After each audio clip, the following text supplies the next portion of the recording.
अस्सलामुअलैकुम दोस्तों, आज की वीडियो में कंस्ट्रक्शन की दुनिया से वाबस्ता कुछ बेहद दिलचस्प और इल्म से भरपूर मालूमात लेकर आया हूं, जो कि सच में आपके लिए काफ़ी फ़ायदेमंद साबित होने वाली है। शायद पहले कभी आप लोगों ने इस तरह की वीडियो देखी हो। वीडियो बहुत ही इंटरेस्टिंग होने वाली है। वीडियो को आखिर तक ज़रूर देखिएगा।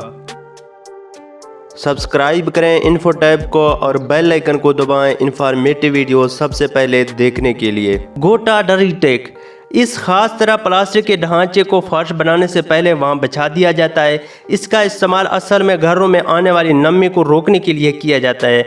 घर की दीवारों पर नमी के आने की सबसे बड़ी वजह घर की बुनियाद में नमी का इकट्ठा होना होता है, जिसके लिए इन प्लास्टिक के ढांचों को ज़मीन पर बिछा दिया जाता है और दो मोटे पैप्स को इसके नीचे रख दिया जाता है, जिससे एक सिरे से बाहर की हवा इस प्लास्टिक के नीचे से जाती है और बुनियाद में इकट्ठा होने वाली नमी पैप्स की दूसरे सिरे से बाहर निकाल देती है, जिसकी वजह से ज़मीन के नीचे कभी भी नमी इकट्ठा नहीं हो पाती और दीवारों पर सेम नहीं आती।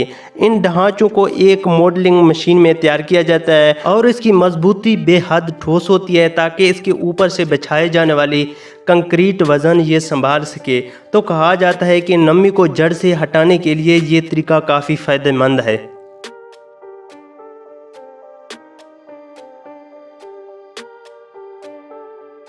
ब्रेक रूफ, आज तक आपने कई मिस्त्रियों को कमाल की हुनरमंदी को देखा होगा, मगर इस मिस्त्री के आगे यही समझो सभी फेल हैं। जब भी आप अपना घर बनवाते हैं तो उसमें सबसे ज़्यादा जो खर्चा होता है वो है छत की, और काम भी काफ़ी मुश्किल होता है। लेकिन इस मिस्त्री को सभी मुश्किलात का हल मिल गया।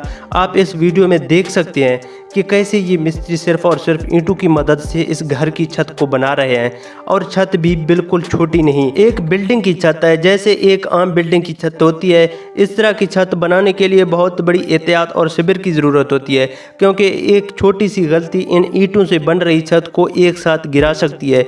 ये मिस्त्री बड़ी ही एहतियात से इन ईंटों को छत के चारों कोनों से थोड़ा थोड़ा करके बनाता है, ताकि जैसे जैसे इन ईंटों को लगाया जाए तो इन ईंटों को चारों तरफ से सहारा मिलता रहे और वो गिरे ना।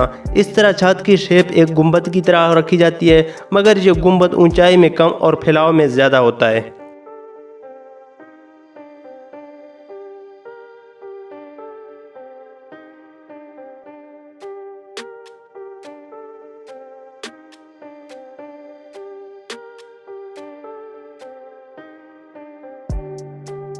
जब ये छत पूरी तरह से तैयार होती है तो उसके बाद इसके ऊपर प्लास्टर कर दिया जाता है, ताकि बारिश का पानी अंदर आ न सके। और इस छत को बनाने में कम तो खर्च आता ही है, साथ ही साथ इसको बनाने के बाद अंदर से देखने में भी काफ़ी खूबसूरत और प्रोफेशनल नज़र आती है। TRS टर्फ रिमूवल, बड़े बड़े स्टेडियम के मैदान पर नकली घास का इस्तेमाल किया जाता है, जो कि काफ़ी फ़ायदेमंद होता है। मैदान पर अगर घास उगाई जाए तो उसकी देखभाल में भी काफ़ी खर्चा आ जाता है। वो तेज़ धूप की वजह से खुश्क होना शुरू हो जाता है, इसलिए नकली घास का इस्तेमाल किया जाता है। मगर इस नकली घास को उठाने का काम TRS टर्फ रिमूवल का है, जो इस घास को बंडल बनाकर उसे एक ख़ास जगह इकट्ठी करती है, जिन्हें बाद में ट्रक में डालकर किसी और जगह इस्तेमाल के लिए भी ले जाया जाता है।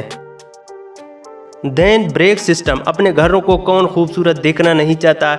ऐसे में लोग दीवारों में सेम आने या फिर अलग शेप देने के लिए इस तरह के थिन ब्रेक सिस्टम का इस्तेमाल करते हैं। इसके लिए सबसे पहले स्टील की पतरी को दीवार पर फिक्स किया जाता है और उन जगहों का खास ख्याल किया जाता है जहां बिजली के बोर्ड हों या फिर इन लेयर को मोड़ना हो।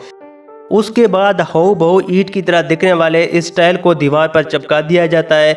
इस स्टील का फ़ायदा ये है कि एक टाइल को दूसरे टाइल से दूर रखता है, जिससे भरने के लिए वाइट सीमेंट का पेस्ट बनाया जाता है और फिर उन खाली जगहों में भर दिया जाता है।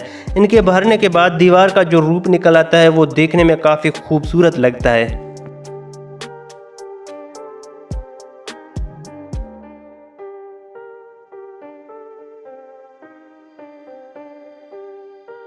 फनेक्स स्टेयर केस किट, घरों के अंदर कंस्ट्रक्शन और फर्नीचर का काम काफ़ी वक्त तलब कम होता है, तो ऐसे में सीढ़ियों बनाने का काम भी काफ़ी लंबा होता है। मगर इस स्टेयरकेस किट की मदद से सीढ़ियों का काम बड़ी जल्दी से हो जाता है।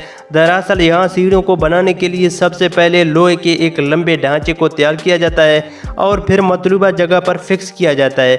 उसके बाद सीढ़ियों के स्टेप उन ढांचों में एक एक करके फिक्स कर दिया जाता है। सीढ़ियों में साइडों में सपोर्ट की भी ज़रूरत होती है, इसलिए साइडों में ग्रिल भी लगाई जाती है। ये कम जगह में बेहद पुरकशिश और कम वक्त में तैयार हो जाती है।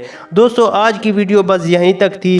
वीडियो बड़ी मेहनत से बनाता हूँ, प्लीज़ मेरी वीडियो को लाइक करें और चैनल को सब्सक्राइब करें। शुक्रिया।